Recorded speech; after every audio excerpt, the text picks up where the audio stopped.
Hola, en este video vamos a reaccionar a la actividad número 1.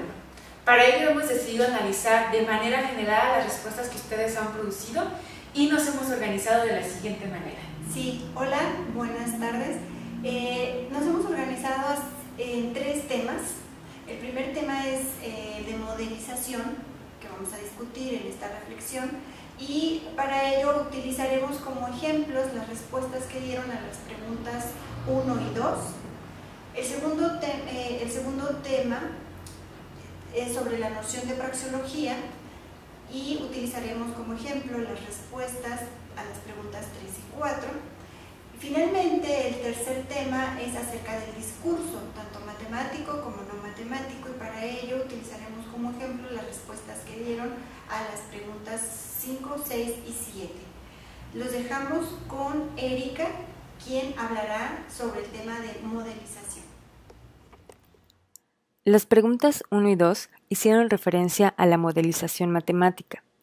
En primera instancia, sobre la importancia de esta en la formación académica en secundaria, bachillerato y licenciatura. En términos generales, podemos decir que todos coinciden en que es importante que la modelación sea una estrategia de enseñanza en estos 3 niveles educativos, y cada uno atribuye esta importancia desde diferente perspectiva. Haciendo un ejercicio por categorizar sus respuestas, podemos mencionar las siguientes 2 categorías. En cuanto a la comprensión de los objetos matemáticos, es decir, la modelación permite, desde su punto de vista, generar una nueva forma de abordarlos, de atribuirles sentido y significado. Por ejemplo, veamos algunas de las respuestas que ustedes proporcionaron. La primera, permite dar sentido a los diferentes objetos matemáticos que emergen en la modelación matemática. Muchas veces estos significados pueden estar representados en varios registros. Siguiente, la modelación hace evidente que las matemáticas se relacionan y no son temas aislados, como generalmente se le presenta a los estudiantes. Es decir, muchos hicieron un comparativo de cómo la modelación puede favorecer cierto tipo de razonamientos a diferencia de otro tipo de enseñanza. Veamos la siguiente respuesta. Potencia el desarrollo de las habilidades de los estudiantes para investigar, leer, indagar, proponer la explicación de fenómenos. Es decir, en este mismo sentido, diferentes respuestas que proporcionaron iban mencionando que podían los alumnos entonces hacer inferencias, hacer conjeturas, hacer deducciones, entre otros tipos de razonamientos y argumentaciones. La siguiente, los modelos ayudan a visibilizar la relación que existe entre la matemática y muchas otras disciplinas, ya sea mediante fórmulas sencillas como promedios o porcentajes, o a través de ecuaciones complejas como pronósticos o predicciones de procesos biológicos. Es decir, en esta categoría, la importancia estaba asociada con que la modelación permitía otro tipo de atribución de sentido y significado a el contenido matemático. La segunda categoría es sobre la contextualización de la enseñanza. Como mencionan las autoras en el artículo analizado, la modelización permite contextualizar contenidos matemáticos específicos. Entonces, en varias de sus respuestas era relevante que ante la pregunta que les hacen sus alumnos, ¿para qué me sirven las matemáticas?, la modelación es una opción para que se le dé sentido a esta pregunta, una respuesta a ese ¿para qué? Veamos las siguientes respuestas que ustedes proporcionaron. La modelización permite contextualizar los contenidos matemáticos brindando un acercamiento a las situaciones cotidianas que vive el aprendiz. Siguiente, que el estudiante le pueda dar sentido a la enseñanza de la matemática. Es muy común escuchar a los estudiantes preguntar ¿para qué me sirve este tema con el que estamos trabajando? Permite la vinculación entre teoría matemática y la vida cotidiana. Muchas veces cuando trabajamos en secundaria o bachillerato, nuestros alumnos nos preguntan ¿para qué? Y esta pregunta es independiente de los niveles, si es secundaria, bachillerato o licenciatura. Sin embargo, también varios de ustedes hicieron algunas advertencias. Cuidado. Hay quien decía, hay que ser cuidadosos con el tipo de modelaciones que se propongan. Si bien todos en común consideran que la modelización permite esta contextualización, también hay diferentes maneras de proponerla. Siguiendo con esta respuesta, menciona: la dificultad y complejidad de las modelaciones deben estar relacionadas con el nivel de conocimientos que los estudiantes tienen. Y esto se asocia, por ejemplo, con todo el desarrollo que se hizo en el artículo, que era una práctica de la ingeniería, que estaba ubicada en nivel licenciatura y que demandaba movilizar ciertos saberes para ese nivel. Otra de sus respuestas fue: algunas veces los contenidos matemáticos se enseñan en forma descontextualizada, describiendo posibles usos, muchas veces forzados o irrelevantes. Y aquí, en cuanto a esos ejemplos forzados y irrelevantes, también está asociado un término que estaba resaltado en la lámina anterior, que era esto de realidad, vida cotidiana. Muchos de ustedes también decían que permitía acercarse a la realidad, a la vida cotidiana de los alumnos, a su contexto. Entonces, la reflexión al respecto es, bueno, esta vida cotidiana, ¿qué tipo de tareas permiten plantear que no sean, como dice esta respuesta que uno de ustedes dio, forzados o irrelevantes? Pero a su vez también establecer que existe un debate, puesto que no todos los contextos me van a permitir plantear actividades que estén, digámoslo así, con todas las características indispensables para que se pueda realizar la modelación. Y hagamos referencia a dos ejemplos. En el primer ejemplo de introducción al curso, que era del terreno, donde se tenía que realizar una optimización, en esa praxeología, la tecnología matemática que validaba la técnica en cuanto al tipo de tarea, pues estaba en el contexto matemático. Y si uno se pone a reflexionar si ese contexto es viable, es lógico, no es forzado, es natural, es ubicado en la vida cotidiana del alumno, entonces nos cuestionamos dónde quedan esas tecnologías relacionadas con el contexto. Alguien se pregunta si en verdad este terreno es uniforme, es rectangular, si no hay irregularidades en el terreno que haga que en algunos puntos no sea un rectángulo sino una curva, si efectivamente el cauce del río no puede entrar al terreno y eso genera que haya otro tipo de figura. Es decir, aquí las situaciones que se presentan y las tecnologías que se utilizan también pueden ser relacionadas con el contexto. Y en estos fenómenos complejos intervienen múltiples variables.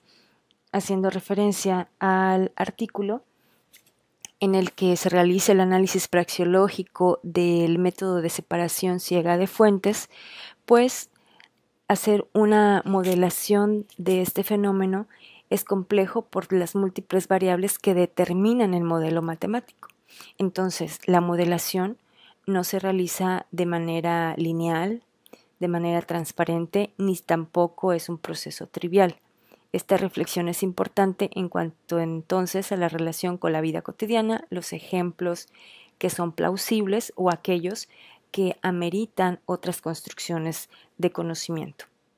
De este modo, es importante reflexionar sobre el discurso extramatemático que genera tecnologías que también producen, justifican y explican las técnicas asociadas a la tarea específica.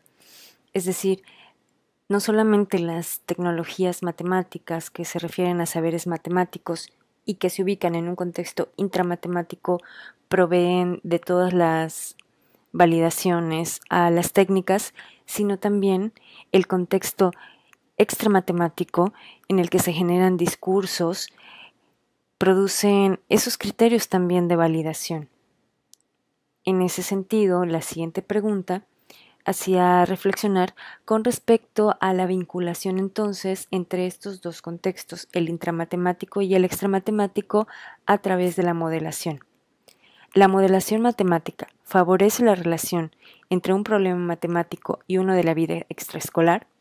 De la misma forma que en la pregunta número 1 pues todos coinciden en que sí es un vínculo, una manera de establecer una relación entre estos dos contextos a través de la modelización, es decir, que se puede favorecer ese fenómeno. Por ejemplo, veamos alguna respuesta. El contexto extramatemático le transmite al objeto matemático propiedades que son propias del de la vida extraescolar, a veces favorables y a veces desfavorables. Esas propiedades de los objetos podrían ser cuestiones que el docente quiere trabajar con la modelación matemática.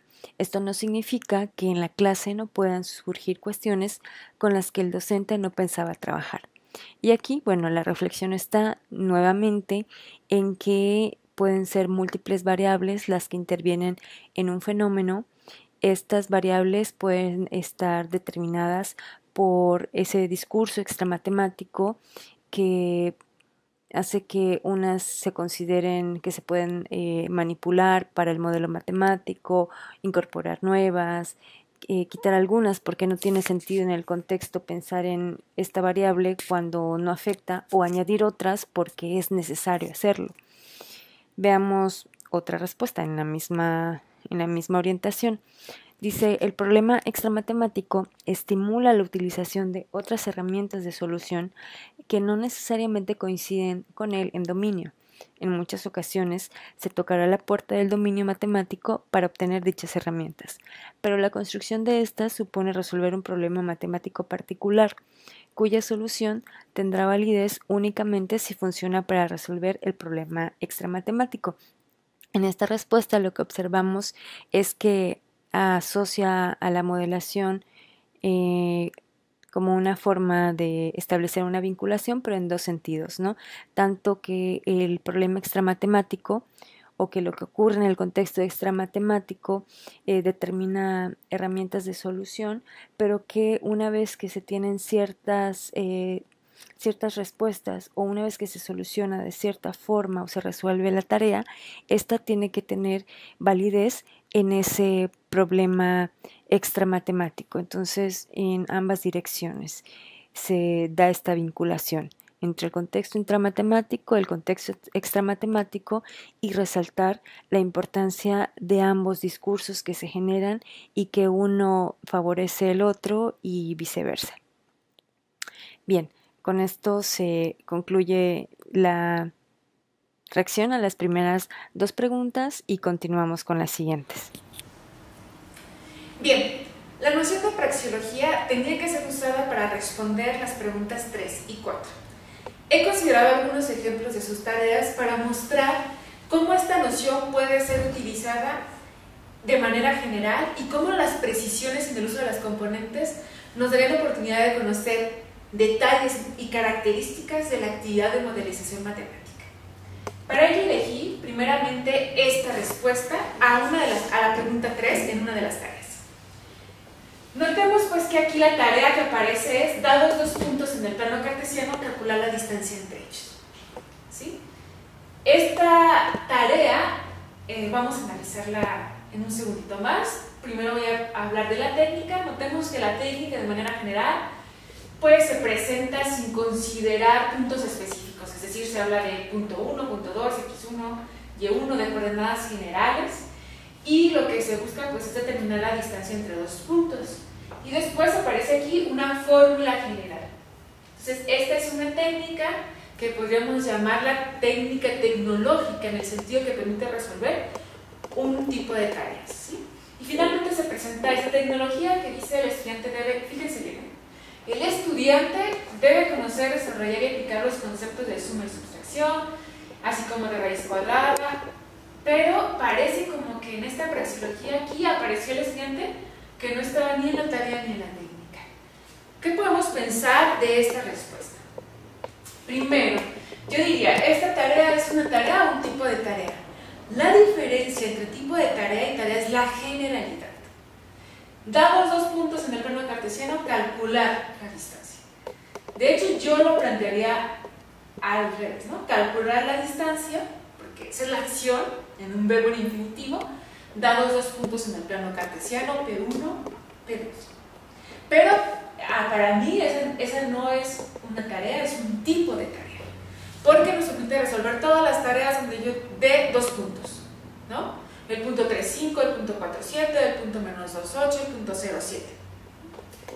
La técnica también pues, se presenta de manera general, eso puede suceder, es una técnica que yo llamo tecnológica o que se llama tecnológica, en el sentido de que ya nos está diciendo cómo se resuelven un tipo de tareas, ¿sí?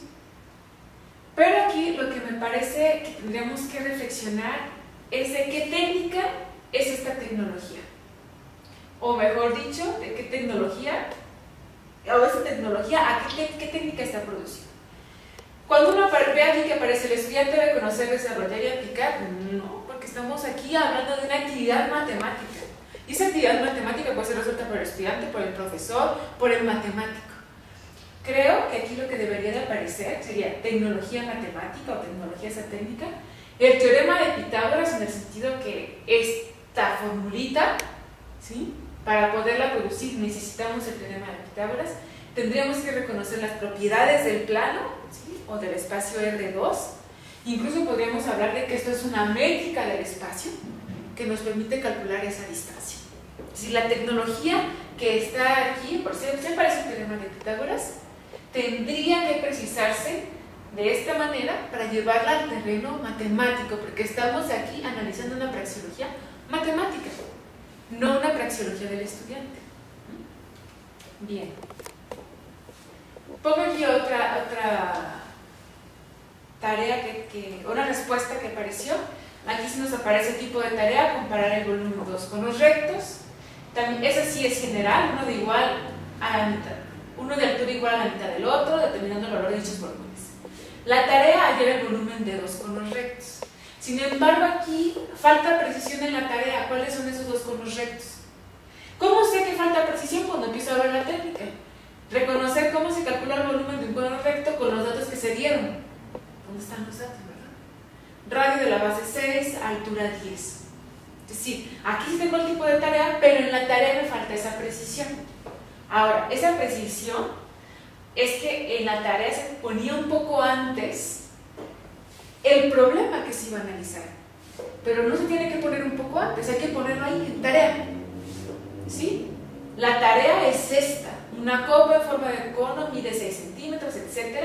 Y podríamos decir, esta tarea aparece en esta situación problemática y la tarea consiste en hallar el volumen de estos 2 conos.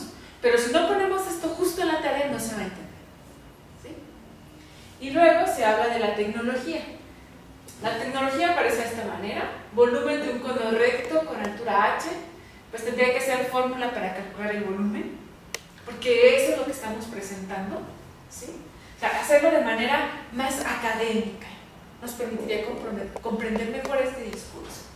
Y después dice, ¿no? Si de un cono recto se obtiene otro cono con altura igual, entonces el nuevo cono también tendrá radio de la base igual. Esto me parece que podemos decir que es adecuado, ¿sí? Pero tendríamos que tener la idea de precisar, ¿no? Es decir, son precisiones que son importantes. ¿Volumen de un cono recto? ¿Es esto? Bueno, no. Es la fórmula para obtener el volumen. Y si es una tecnología. Y se basa también en propiedades geométricas. O sea, si nosotros podemos aquí empezar a completar estos discursos que conocemos. Entonces diría que es difícil utilizar la noción de praxeología muchas de las veces, porque ya lo hemos comentado también me parece que en los documentos del curso, la actividad no está separada, ¿verdad?, en estos componentes. Nosotros decidimos mirar estos componentes para caracterizar la actividad. Muy importante, el tipo de tarea es mucho más general y cuando queramos hacer un análisis más grande podremos comprenderlo mejor. Precisar la tarea, entonces también nos tiene que tener todos los detalles de esa tarea, la técnica que permite resolverlo y en la tecnología tratar de mirar cuáles son esos conocimientos de discurso que justifican, validan y permiten producir la técnica de la que estamos hablando. Entonces, esta noción ahora la están utilizando y es muy importante también reconocer que hay diferentes grados de praxeología. La praxeología a la que estamos presentando aquí son praxeologías puntuales, un tipo de tarea, una técnica, una tecnología, pero nosotros podemos reconocer praxeologías más gorditas o más grandes, donde hay varios tipos de tareas que se resuelven con una misma tecnología, por ejemplo. Y eso nos ayuda a analizar de mejor manera un tema. Esto también aparece en el artículo artículo, ustedes lo pueden ver, donde aparece ahí el anidamiento de organizaciones praxeológicas. Podría servirles para esta actividad 2. En cuanto a otro ejemplo que presentaron, aquí solo muestro, se trata sobre la integral definida, pero para no hablar de todas las componentes de la praxeología, voy a referirme a la pregunta 4 cuando se hablaba de si estas praxeologías que ustedes estaban analizando podrían utilizarse en contextos extramatemáticos. Entonces, bueno, aparecieron respuestas de este tipo. Les diré que cuando uno lee esto, en esa tarea me parece que la respuesta puede ser adecuada. Sin embargo, ya nos tiene que permitir llevarnos a otro nivel de reflexión. Y cuando aquí se habla de que, por ejemplo, uno puede aplicar la integral definida para determinar la función de costo y las unidades producidas, o para, una vez que se conoce la función de costo marginal, pareciera que basta saber esto para comprender la actividad de modelación matemática o de modelización matemática, lo cual no es completamente cierto. Yo no sé cuál es la función de costo, no conozco cuál es la función de costo marginal, y me cuesta mucho trabajo pensar que la integral definida puede permitir que esto se modele así. Es decir, que llevarlo al contexto implica reconocer otra praxeología, porque va a haber otro tipo de objetos, elementos, de discursos que van a entrar en juego. Y estas dos preguntas lo que buscaban es que ustedes pudieran reflexionar en ello. Que estas praxeologías matemáticas, cuando se llevan a la modelización, a un contexto de modelización matemática, son otras praxeologías, se transforman y habrá que precisarlas en esa medida. Otra cosa que nada más quisiera rescatar de esta otra respuesta que tiene que ver con ecuaciones cuadráticas, me llamó mucho la atención que se hablara de situaciones de la vida real. ¿Sí? No sé si se ven o no se ven. Situaciones de la vida real como aquello que ya es contexto extramatemático. Conviene precisar de qué contexto extramatemático estamos hablando, porque vida real es algo muy general. Entonces tenemos que pensar en contextos precisos. De hecho, pensaba en el contexto literario, el contexto de ficción en el que se puede modelar y que se puede modelar matemáticamente, y que son contextos que son de la vida real, pero no son reales. Entonces habrá que precisar, y cada que hablemos de estas precisiones, de estas praxeologías, tenemos que detallarla. Aquí, por ejemplo, dice todo, casi como que todo lo que tenga gráfica en forma parabólica. Estamos hablando de un tipo de tareas muy grande, pero no estamos precisando cuáles serían las técnicas ni las tecnologías. Es decir, me parece que cuando se contestó esta pregunta, se dieron por hecho muchas cosas. Aparecen muchos elementos implícitos que iremos reflexionando a lo largo de este curso. Entonces, espero que si tienen alguna duda sobre la actividad número 2, aprovechen el foro que está abierto y podemos seguir reflexionando acerca de esta noción, que de manera general parece sencilla por sus 4 componentes, pero cuando se hace un análisis puede ser sumamente complejo separar esos componentes y dar cuenta de ellos. Muy bien, ahora me toca mi turno y lo que yo quiero compartir con ustedes es acerca del discurso. Para eso voy a utilizar en la imagen que tenemos aquí, el problema precisamente que acaba de ejemplificar la doctora Benilde.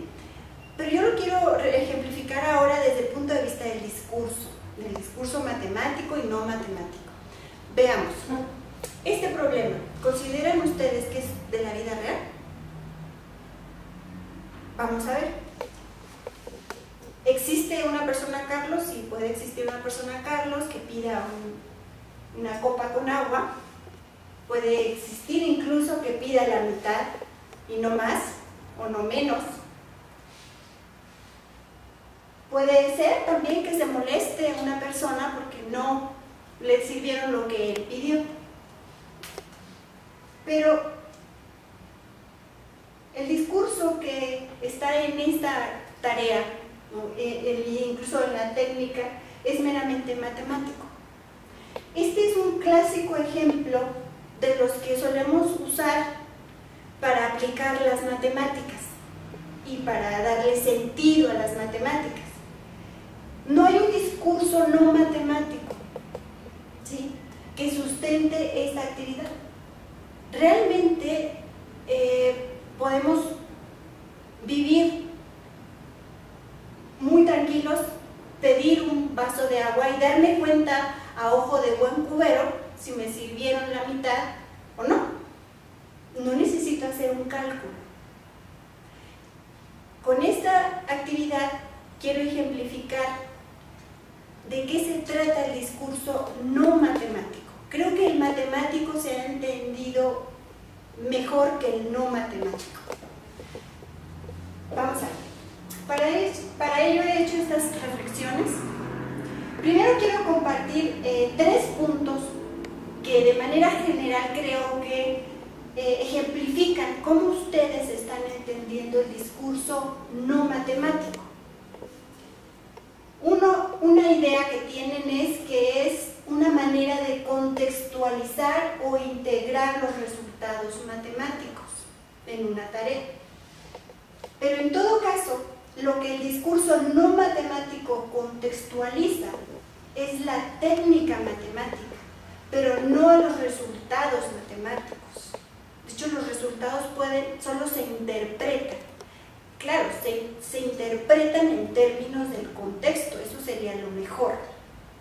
Pero no es el discurso no matemático. También lo han interpretado como un medio de motivación para el estudio de conceptos matemáticos.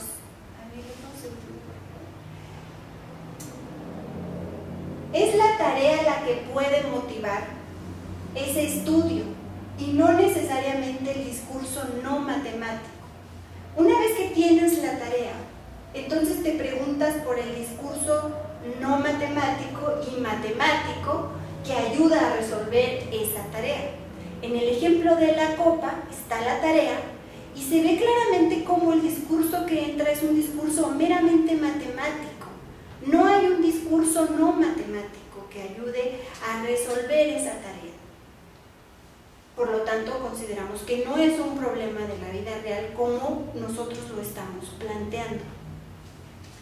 El discurso permite, el discurso no matemático, inconscientemente realizar, validar y evaluar el uso de una técnica matemática. Y ahora me pregunto, en el problema de la copa, ¿qué discurso no matemático me permitió validar y evaluar el uso de esa técnica? ¿Lo aprecian ese discurso no matemático? No lo hay. No existe en esa tarea. El discurso no matemático es un principio que, aunque no siempre es explícito, garantiza el uso de la técnica, de manera que una técnica en una actividad de modelización, como nosotros lo hemos entendido, casi siempre se fundamenta en un discurso matemático y uno no matemático. Hay que tener presente esto para entonces entender cómo estamos nosotros en este curso comprendiendo el discurso, porque el discurso se puede ver y entender desde diferentes perspectivas, y esas perspectivas de alguna manera forman otro discurso que sustenta el entendimiento del discurso del que estamos hablando. Desde nuestro punto de vista, el discurso es un punto de vista, vaya la redundancia, que está científicamente validado en una comunidad específica, o lo podemos ver como una doctrina, una ideología. En la práctica de enseñar y aprender matemáticas, en el contexto escolar, por supuesto, las clases son vistas como comunidades de estudio, desde el punto de la teoría de Chevalard, la teoría de Rousseau, o como comunidades de investigación, que es un enfoque que se ha derivado de la teoría de las comunidades de práctica. En estas comunidades, en las comunidades de estudio dentro de la clase, el profesor y los estudiantes dialogan sobre, principalmente, temas matemáticos a través de distintas actividades de clase, las cuales están regidas por el currículo, el cual juega un papel muy importante. Cuando las actividades matemáticas son de modelización, se da una interacción entre prácticas. La práctica que realiza la comunidad de matemáticas y aquella en la que se realiza el problema que se modela. Es decir, tenemos dos prácticas, pero dentro de la clase tenemos otra práctica. De acuerdo con la teoría de comunidades de práctica, los estilos y discursos son aspectos del repertorio de una práctica y son exportables, pues se pueden desvincular de empresas concretas, llámese una empresa a la propia clase de matemáticas. Se pueden importar y exportar a través de límites y se pueden reinterpretar y adaptar en el proceso de ser adoptados dentro de diversas prácticas. Es decir, nosotros cuando trabajamos una actividad de modelización debemos imitar, copiar, importar, adaptar o reinterpretar maneras de proceder o estilos de las prácticas en las que el problema que se modela tiene lugar. En una actividad de modelización adoptamos elementos del discurso de un contexto específico. Por ejemplo, en el análisis de señales o de separación de señales, el método de la BCS puede actuar como una técnica cuyo discurso, o sea, la tecnología que sustenta esa técnica, es matemático y no matemático. Un ejemplo claro, es matemático porque ese método utiliza un modelo matricial.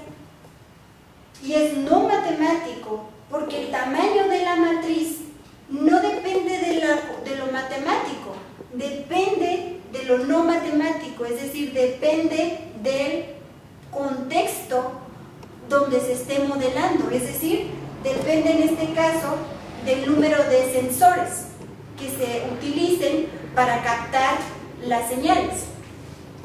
De esta manera, adoptamos elementos del discurso para formar discursos más amplios. Cuando estamos en la clase resolviendo una actividad de modelización en el sentido en que hemos explicado, los elementos adoptados del discurso no matemático, como este de los sensores, y matemático, como es un modelo matricial, cobran un significado distinto al que le otorgan las prácticas matemáticas y no matemáticas. Es decir, el modelo matricial, desde el punto de vista meramente matemática, tiene un sentido para los matemáticos. Y el colocar cierto número de sensores tiene un sentido y una razón de ser para los que se dedican a ese trabajo, ya sean los médicos, los que hacen electroencefalografía. Pero cuando estamos en la clase, yo no me voy a apropiar del significado que le dan los médicos, ni me voy a apropiar del significado que le dan los matemáticos, sino hay como una negociación de significados, ¿sí? Le dotamos de sentido en la práctica en la que se trabajan esos discursos, que es en este caso en la clase.